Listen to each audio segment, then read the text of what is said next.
আসসালামু আলাইকুম।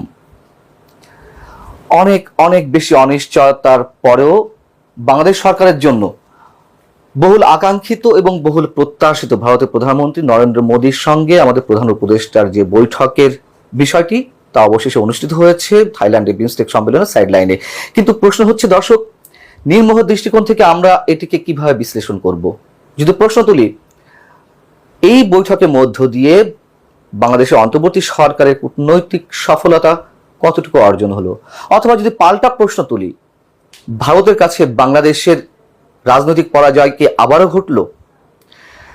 বিষয়টি হচ্ছে যে অনেক বেশি দেন দরবার, অনেক বেশি তদবির কিংবা আবেদনের মধ্য দিয়ে এই বৈঠকটি অনুষ্ঠিত হয়েছে এবং এই বৈঠক এবং তার আগের রাতে বৃহস্পতিবার রাতে বিমস্টেক সম্মেলনে যে ডিনার, সেই ডিনারে দুইজনের যে উপস্থিতি নরেন্দ্র মোদী এবং আমাদের প্রধান উপদেষ্টা ডক্টর মোহাম্মদ ইউনূসের, তাতে আমরা অবশ্যই এটুকু খেয়াল করেছি দুইজনের যে জেস্টার, দুইজনের যে বডি ল্যাঙ্গুয়েজ, অ্যাপিয়ারেন্স তা সম্পূর্ণ বিপরীত।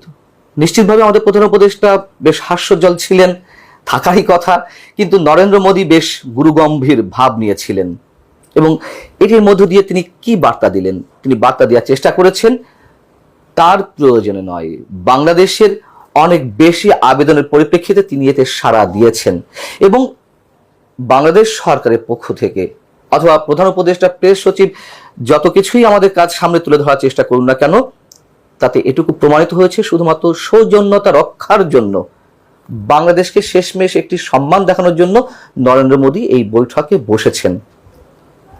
এবং যদি বৈঠকটিতে তিনি না বসতেন, সেই যে সেপ্টেম্বর থেকে জাতিসংঘের সাধারণ অধিবেশনের সাইডলাইনে বৈঠকের একটি সম্ভাবনা কিংবা বাংলাদেশের প্রত্যাশা, পরবর্তী চীন সফরের আগে ভারত সফর করতে চেয়েছিলেন নরেন্দ্র মোদী, আমাদের প্রধান উপদেষ্টা, সেখানেও কোনো ধরনের ভারতের সম্মতি না আসা এবং পরবর্তীতে বিমস্টেক সম্মেলনের সাইডলাইনে যে বৈঠকের বিষয়টি, সেখান থেকেও বৈঠকের আগ মুহূর্ত পর্যন্ত কোনো ধরনের নিশ্চয়তার আভাস না পাওয়া ভারতের পক্ষ থেকে সবকিছু প্রমাণ করে যে এটি নরেন্দ্র মোদী কেবল সৌজন্যতা রক্ষা করেছেন। এবং যদি তিনি এটি না করতেন, আন্তর্জাতিক বিশ্বে সম্ভবত বরঞ্চ আমাদের অন্তর্বর্তী সরকারের পক্ষ থেকে দেখানোটা সহজ ছিল যে আমরা দ্বিপাক্ষিক আলোচনার মাধ্যমে দুই দেশের মধ্যে, দুই রাষ্ট্রের মধ্যে যে ধরনের সংকট বা সমস্যা রয়েছে তার সমাধানের জন্য বারবার বসতে চেয়েছিলাম। ভারত সেটিতে সাড়া দেয়নি। শেষমেশ নরেন্দ্র মোদী কিন্তু সেই অস্ত্রই বেছে নিয়েছেন, বাংলাদেশের হাতে অস্ত্রটি তুলে দিতে চাননি। এটি আমার বিশ্লেষণ। এবং যদি আরো গুরুত্বের সঙ্গে আমরা গভীরে যাওয়ার চেষ্টা করি, যেই 24শে আন্দোলনকে বলা হচ্ছে, জাতীয় নাগরিক পার্টির যে নেতারা কিংবা যারা সাবেক সমন্বয়ক, তারা বারবার বলার চেষ্টা করেছেন যে 24শে আন্দোলনটি ছিল, 24শে গণঅভ্যুত্থানটি ছিল ভারত মুক্ত বাংলাদেশ বিনির্মাণের। যেই ভারতকে বারবার বলা হয়েছে ভারতের উদ্দেশ্যে যে আমরা বুক দেখাবো, এখন আর পিঠ নয়, আমরা চোখে চোখ রেখে কথা বলবো, আমরা বৃদ্ধাঙ্গুলি প্রদর্শন করব, সেটিকে আমরা বজায় রাখতে পেরেছি?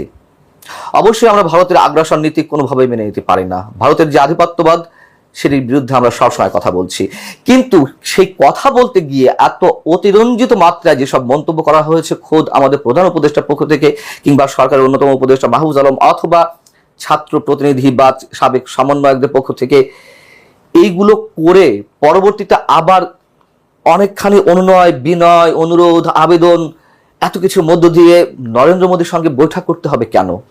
যদি আমরা পিঠ দেখাতে বুক দেখাতে চাই, বুক দেখাবো। আমরা আমাদের পররাষ্ট্রনীতি, আমাদের শক্ত মেরুদণ্ডের উপরে কখনো দাঁড় করাতে পারছি না। এবং কি প্রয়োজন ছিল এই কথাবার্তাগুলো বলার, যে বাংলাদেশের মানচিত্র বড় করতে হবে ভারতের বিশেষ বিশেষ অঞ্চল দখল করে? কি প্রয়োজন ছিল যে বলার যে বঙ্গোপসাগরের একমাত্র কর্তৃত্ব, অভিভাবকত্ব আমাদের?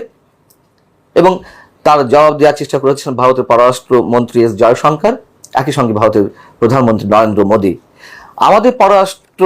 আমাদের প্রধান উপদেষ্টার প্রেস উইং থেকে বলা হয়েছে, প্রেস সচিব মিস্টার শফিকুল আলম গণমাধ্যমকে জানিয়েছেন যে দুই নেতার বৈঠকে, দুই সরকার প্রধানের বৈঠকে শেখ হাসিনাকে ফিরিয়ে আনা, শেখ হাসিনা ভারতে বসে যে অযাচিত মন্তব্য করছেন সেগুলো যাতে আর না করে, গঙ্গার পানি বন্টন চুক্তি, তিস্তার পানি বিষয় এবং অন্যান্য আরো অনেক সংকট নিয়ে কথা হয়েছে ঠিকই, আমরাও বিশ্বাস করতে চাই, কিন্তু ভারতের জবাবটি কি?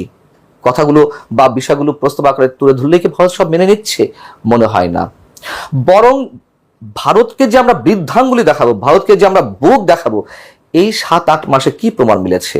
শেখ হাসিনার সময় যে ব্যবসা বাণিজ্য ছিল তার তুলনায় বর্তমান অন্তর্বর্তী সরকারের গত 7.5-8 মাসে 17% পণ্য বেশি এসেছে ভারত থেকে, যেখানে ভারত বিরোধী প্রচারণা চলেছে, ভারতের পণ্য বয়কটের আন্দোলন চলেছে। তাহলে 24-এ যারা রক্ত দিয়েছেন, 24-এ যারা নিহত হয়েছেন, প্রাণ দিয়েছেন, তাদের রক্তের সঙ্গে কি প্রতারণা করা হলো না? ভারতের প্রধানমন্ত্রীর সাক্ষাৎ লাভের জন্য, ভারতের প্রধানমন্ত্রীর সঙ্গে বৈঠকে বসার জন্য যে আকুতি মিনতি, তার মধ্য দিয়ে কি আমরা এই কথা বলতে পারি না? হ্যাঁ, দুই রাষ্ট্রের মধ্যে সব সমস্যার সমাধান অবশ্যই হবে দ্বিপাক্ষিক আলোচনার মাধ্যমে, কিন্তু সেই দ্বিপাক্ষিক আলোচনা তো উইন উইন সিচুয়েশনের মাধ্যমে করতে হবে। সেখানে আমরা আমাদের দুর্বলতা কেন প্রকাশ করেছি, কেন প্রকাশ করলাম? এবং মাইকেল কুগেলম্যান, যিনি এই সাউথ এশিয়ার অন্যতম একজন মার্কিন বিশ্লেষক, তিনি বলেছিলেন যদি নরেন্দ্র মোদীর সঙ্গে বাংলাদেশ সরকার প্রধানের বৈঠক হয় তাহলে এটি বিশাল এক কূটনৈতিক সফলতা অর্জন। তিনি কোন দৃষ্টিকোণ থেকে বলেছেন আমি জানি না, তবে আমি মনে করি এই দিক থেকে ভারতই কূটনৈতিক সফলতা অর্জন করেছে, রাজনৈতিক পরাজয় বরং হয়েছে বাংলাদেশের। কথা বলতে নিশ্চয়ই আমাদের দ্বিধা হওয়ার কথা, তারপরে বলতে বাধ্য হচ্ছি নির্মোহ আলোচনা জায়গা থেকে। আমরা এমন কিছু দুর্বলতা ভারতের সামনে তুলে ধরেছি যার জন্য আমরা বাধ্য হয়েছি বৈঠকে বসতে অনেক ধরনের আকুতি মিনতির পরে। কেন আমরা আমাদের জায়গায় স্ট্যান্ড রাখতে পারলাম না? কেন আমরা আমাদের মেরুদণ্ড শক্ত করে ভারতের সঙ্গে বোঝাপড়ার জায়গাটি নিষ্পত্তি করতে পারলাম না? এবং যে বিষয়গুলো সেখানে তুলে ধরা হয়েছে, এটুকু মনে করার কোনো কারণ নেই যে এই বৈঠকের মধ্য দিয়েই ভারত শুরু করে বাংলাদেশের সব প্রস্তাব মেনে নেবে, বরং আমরা আমাদের দুর্বলতায় প্রকাশ করেছি। আল্লাহ হাফিজ, ভালো থাকুন সবাই।